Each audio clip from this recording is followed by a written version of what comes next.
በቦታው ላይም የተለያዩ የተከበሩ ሰዎችና በአካባቢው ሀብት ያላቸው ሰዎች ታድመው እንመለከታለን። በዚህም መሃል በቦታው ተጠርቶ የነበረ አንድ ዘፋኝ ስለ ፍቅር እየዘፈነ እያለ የተዳሪዋ አጎት የሆነው ፓፒ ጃት ሰውየውን በጥፊ ይመታዋል። እናም በዚህ ምድር ላይ ፍቅር አስነዋሪ ነገር እንደሆነ እና በፍቅር የሚፈጠር ጋብቻ መኖር እንደሌለበት፣ ትክክለኛ ጋብቻ ልጅህን ለልጄ እንደሆነ ይነግረዋል። በተመሳሳይ ትዕይንት በአካባቢው ውስጥ በጣም የሚፈራ ቾዴሪ የሚባል አንድ የማፊያ ቡድን መሪ ያስመለክተናል። ከዛም ፊልሙ ወደ ጋብቻው በመመለስ አግቢዋ ሬኑ ለጋብቻው እየተዘጋጀችና ልብሷን እየለበሰች እንመለከታለን።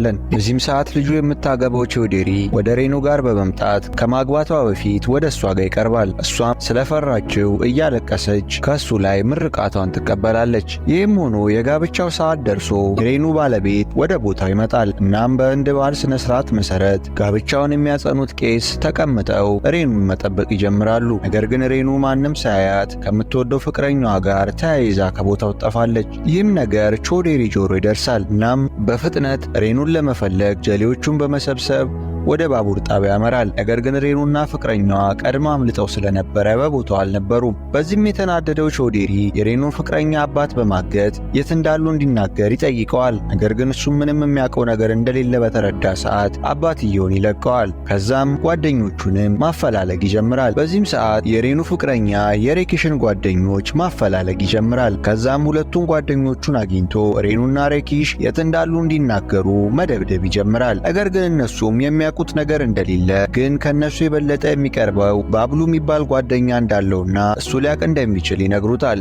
ይህንንም የሰማው ቾዴሪ ባብሉን እንዲፈልጉት ሰዎቹን ይገኝበታል ወደ ተባለው ቦታ ይልካቸዋል። እዛም እንደደረሱ ሰዎቹ ባብሉን አንቀው ሊወስዱት ፍላጎት ቢኖራቸውም ነገር ግን እሱ እንደማይሄድ በመናገር ከነሱ ጋር መደባደብና መጣላት ይጀምራል። በስተመጨረሻም ግን ሳያስበው ባብሉ ቴኑ በሚባል ሰው ጭንቅላቱን ተመቶ ራሱን የቾዴሪ ተከታዮች በተሰበሰቡበት ቦታ ያገኛል። ከዛም ባብሉ እዚህ ቦታ ላይ ለምን እንደመጣ ያቅ ስለነበረ ሬኑ የት እንዳለች እንደማያውቅና ከራኪሽ ጋር ተያይዘው መጥፋታቸውንም አሁን እንደሰማ ተናግሮ ሊሄድ ሲል ቾዴሪ ያስቆመዋል። እናም ከዚህ መሄድ እንደማይችል ሬኑ ተገኝታ እስከምትመጣ ድረስ ታግቶ እዚሁ ቦታ እንደሚቆም ነግረውት ወደ አንድ ጓደኞቹ ይገኙበት ወደ ነበረ መጋዘን እሱንም ይወረውሩታል። እንደደረሰ ከጓደኞቹ ጋር ተቃቅፎ ሰላምታ ይለዋወጣሉ። በዚህም ሰዓት አንድ ኪኪ የሚባል ሰው ከጀርባቸው ብቅ ይላል። እነሱም ለምን እዚህ ቦታ እንዳለና ለምን እሱንም እንደያዙት ይጠይቁታል። ነገር ግን እሱ ከሬኑ ጋር የሚያገናኘው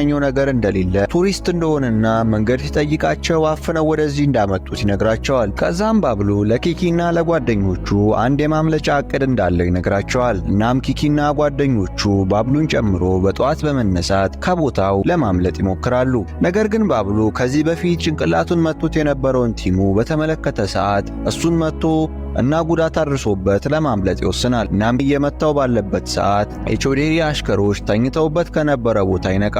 ባብሉም ይህንን ሲመለከት እየሮጠ ወደ አንድ ጫካ ውስጥ ይደበቃል። በዚህም ሰዓት አንዲት የምታምር ውብ ሴት ቆማ እየጸለየች ይመለከታል። ይህም ነገር የባብሉን አይን ይስበዋል። በእንደዚህ አይነትም ሁኔታ ባብሉ ደርቆ ይቆማል። እናም ልጅቷን እንዳያትም በፍቅር ይወድቅላታል። ይህንንም የተመለከቱት ኪኪና የባብሉ ጓደኞች ከሰመመኑ አንቅተው ይዘውት ለመሄድ ይሞክራሉ።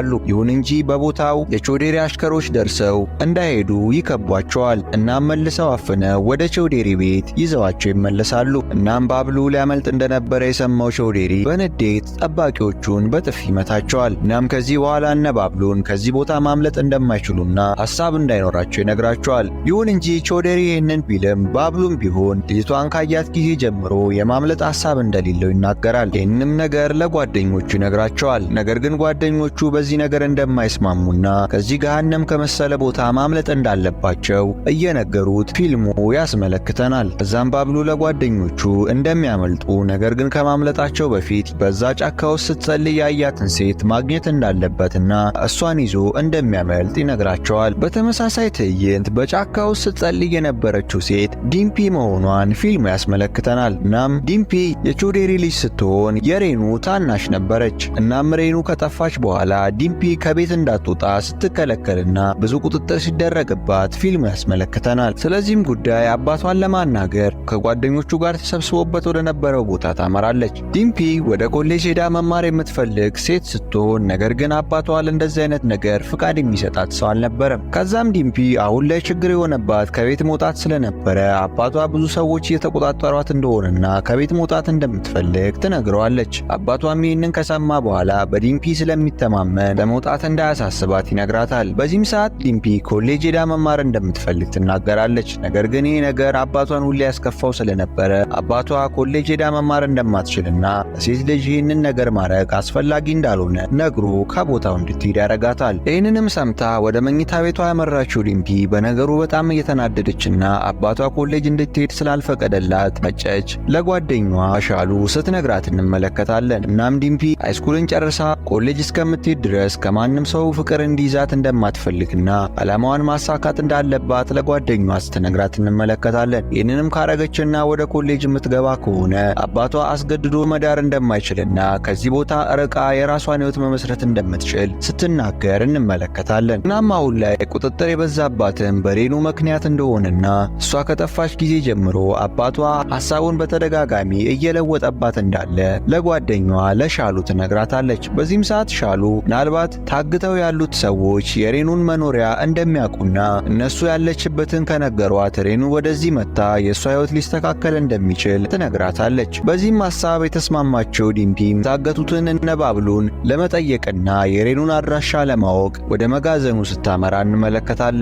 እዛም እንደደረሰች ትሁት ሴት በመምሰል እነ ባብሉን ሬኑ ያለችበትን ቦታ እንዲነግሯት ትጠይቃቸዋለች። ነገር ግን ባብሉና ጓደኞቹ ፊቷን ላይዋት ስላልቻሉ በእሷ ንግግር እያሾፉና እየቀለዱ ትንሽ ከተዝናኑባት በኋላ ሬኑ የት እንዳለች እንደማያውቁ ይነግሯታል። ይህንንም የሰማችው ዲምፒ በነባብሉ አድራጎት በጣም ትናደዳለች። ከዛም ባብሉ ሬኑ ያለችበትን ቦታ ማወቅ የምትፈልግ ከሆነ አንድ ነገር እንድታደርግለት ይጠይቃታል። እናም ከዚህ በፊት አይቷት የነበረችው ሴት እንደነበረችና እሷን እንድትፈልግለት ሲጠይቃት እንመለከታለን። በባብሉ ጥያቄ የተናደደችው ዲምፒም ወደ ቤቷ ገብታ ስታጸዳ የነበረችውን ሻላ ቆማበት የነበረውን ወንበር ትመታባታለች። በዚህም ሰዓት እህቷ ሬኑ ከሬኪሽ ሲላክላት የነበሩትን ደብዳቤዎች ደብቃበት የነበረው አንድ ትልቅ ማስቀመጫ ካርቶን ይወድቃል። በዚህም ሰዓት ደብዳቤዎቹ እንዳለ ይበታተናሉ። ዲምፒም የተፈጠረውን ካየች በኋላ የእህቷን ደብዳቤዎች ለመደበቅ መሯሯጥ ትጀምራለች። ነገር ግን በቦታው ከፍተኛ ነፋስ ስለነበረ አንዱ ደብዳቤ ከክፍሉ ወድቆ ቾዴሪ ጠባቂ እግር ስር ይወድቃል። በዚህም ሰዓት ጠባቂው የተጻፈውን ደብዳቤ ካነበበ በኋላ በፍጥነት ዲምፒ ስለ ደብዳቤው ለመጠየቅ ወደ ክፍሉ ያመራል። ይህንንም የተመለከተችው ዲምፒ የእህቷን ደብዳቤዎች በሙሉ ሻላ እንድትደብቃቸው በመስጠት ከክፍሏ ታስወጣታለች። ጓደኛዋ ሻላም እንደምንም ለመደበቅ እየሞከረች በስተመጨረሻ ደብዳቤዎቹን በሙሉ እነባብሉ ታስረውበት የነበረው ክፍል ተወረውራቸዋለች። እነባብሉም ደብዳቤዎቹን ካገኙ በኋላ ማንበብ ይጀምራሉ።